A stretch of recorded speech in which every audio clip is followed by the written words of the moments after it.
Hey, what if I buy a bushel barrel full of elfberries? That should speed things up. These free games come at a hefty cost. Freemium.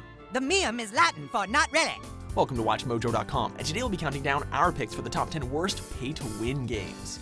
Before we begin, we publish new videos every day, so be sure to subscribe for more great content. For this list, we're looking at the worst free-to-play games that purposefully disadvantage players or limit progress per turn to a minimum unless those players spend real-world money. Allow me to explain the science behind micropay freemium gaming. Number 10, Marvel Avengers Alliance.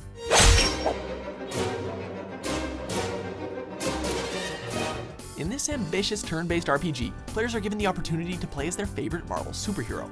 While the game starts out with Iron Man, Black Widow, Hawkeye, and a customizable S.H.I.E.L.D. agent to play as, gaining the rest in the Marvel universe, as well as weapons and upgrades for the agent, is not so easy. Some characters cost a set amount of command points, which can be obtained through in-game grinding or by using gold to buy them. Gold, in itself, is bought with real currency. Some characters, agent weapons, and items can only be purchased through gold. Only Tony Stark himself would be able to afford this game's full experience.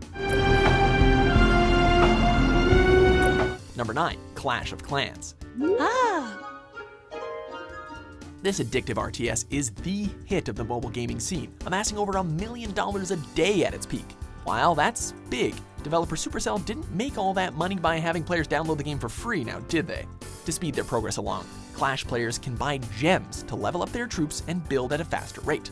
While gems aren't required to play the game, leveling up to higher levels without them starts to become a chore. Some of these classes will take up to 14 days before reaching the highest level without gems. That is kind of outrageous.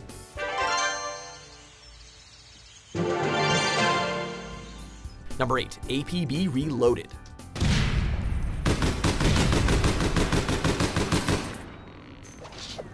Starting life as a struggling MMO, this GTA-inspired third-person shooter was eventually changed over to a free-to-play model. This change brought in the inclusion of G1C, or Gamer's First Credit. Sold in packs of 400 G1C for $5 each, players can obtain premium weapons, gear, skins, and vehicles without the hassle of grinding.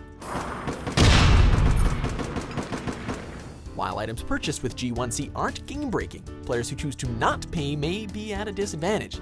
The crown jewel of these in-game purchases is Premium Mode. When purchased for 1, 3, or 6 months, Premium Mode offers players bonuses, status buffs, and in-game marketplace discounts. The G1C needed to go premium for 6 months is over $41. Yikes. Number 7, FarmVille series. Where would other free-to-play games be without this profitable farming sim? Easy to begin but hard to master, players start with a small plot to farm and a handful of crops. As the players are encouraged with various gameplay events to expand their farm, and watching over their farm becomes a daily task, the process becomes addictive yet time-consuming. Bigger crops take days before harvesting, and expanding to certain areas requires players being a certain level. With the help of farm cash, paid by real cash of course, crops can be harvested instantly. Areas can be acquired without leveling up, and much, much more. With the game's massive amount of options, it's either wait to play or bribe your way to victory.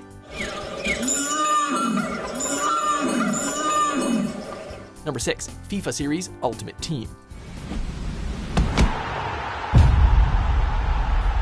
For fans of FIFA soccer, Ultimate Team gives players the ability to create their own, ultimate team. With a starting squad and ability to gain more players on loan, gamers can earn a decent amount of FIFA coins by competing in matches and squad challenges. These coins can be used to buy more soccer players for the Ultimate Team, of course. What makes it decidedly less ultimate is that most of the better soccer stars, like Ronaldo, are purchased at a more exorbitant rate, which can go up to the millions of coins. FIFA coins can also be purchased instead of earned, but just like in the real club Barcelona, sometimes you have to pay if you want the best. Very good passes. This team are passing the ball beautifully. That's a straightforward piece of work for the goalkeeper. Number 5, Angry Birds Go.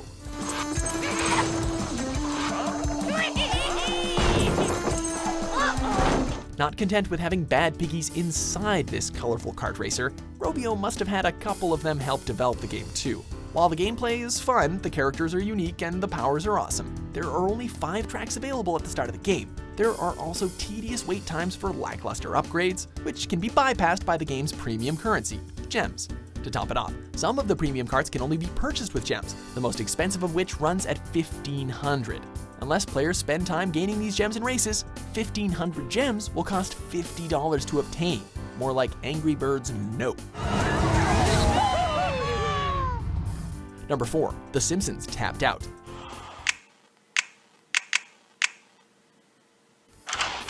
Only Homer Simpson can destroy all of Springfield and be put in the situation to rebuild it. Spending millions of in-game currency isn't hard if you're willing to wait 4 to 36 hours per building.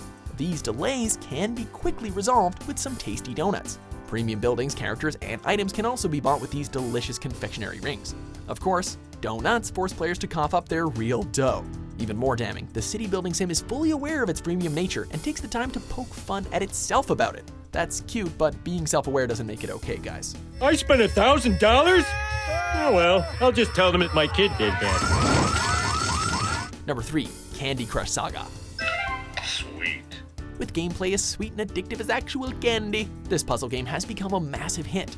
Once the players' lives run out, however, they have to wait half an hour to continue or pay for more lives. In later levels, lives can dissolve faster than milk chocolates, so power-ups would be the way to go. Well, they would be, but players have to pay for those too. Even gaining new levels can be a pain without either playing a random, potentially harder puzzle, hitting up 3 friends on Facebook, or paying for them outright.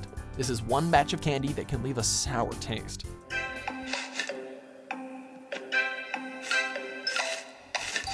Number 2. Final Fantasy All the Bravest. Starting out with a few heroes, players will have to buy the other 35 characters for $1 a pop, each at random. Players might have to keep spending to get the character that they want. In addition, each character needs 3 minutes to recover after death, in order and only one at a time. Should everyone or nearly everyone die, it will take over an hour to get back to the action.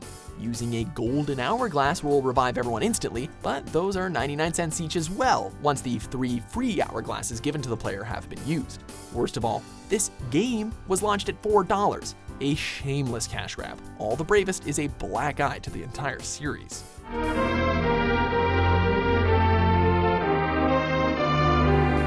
Number 1. Dungeon Keeper.